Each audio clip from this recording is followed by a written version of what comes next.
Today's report calls for the creation of a new unified combatant command for space, the United States Space Command.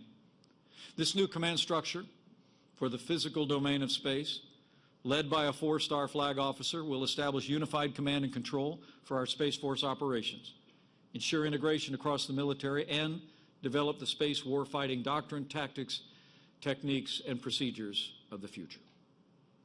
The second step this report calls for is the creation of an elite group of joint warfighters specializing in the domain of space, who will form the backbone of the nation's newest armed service, Space Operations Force.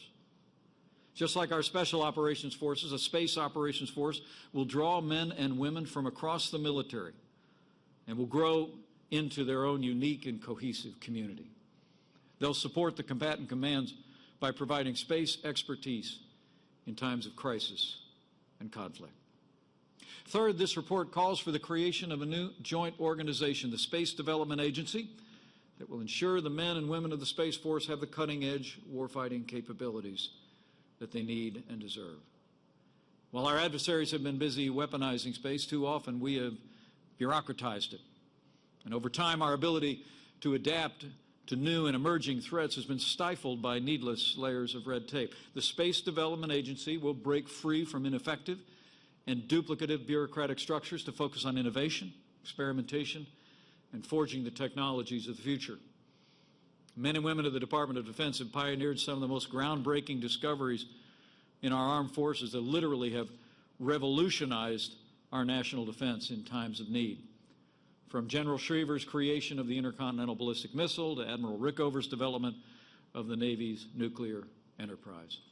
And now, we must do our part to make bold breakthroughs, strengthen America's industrial base, and deliver the cutting-edge warfighting capabilities faster than our adversaries could ever imagine.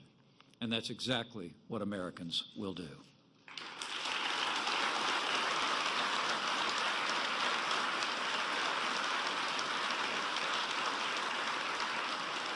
Finally, this report calls for clear lines of responsibility and accountability to manage the process of standing up and scaling up the United States Department of the Space Force.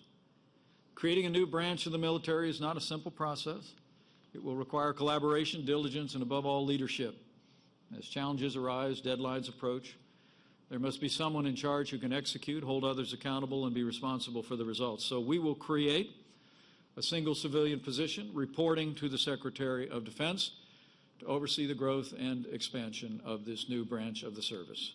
This position will be a new Assistant Secretary of Defense for Space, and this leader will be key to the critical transition to a fully independent Secretary of the Space Force in the years ahead.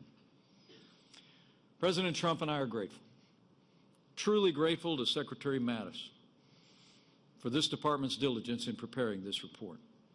And our administration will soon take action to implement these recommendations with the objective of establishing the United States Department of the Space Force by the year 2020.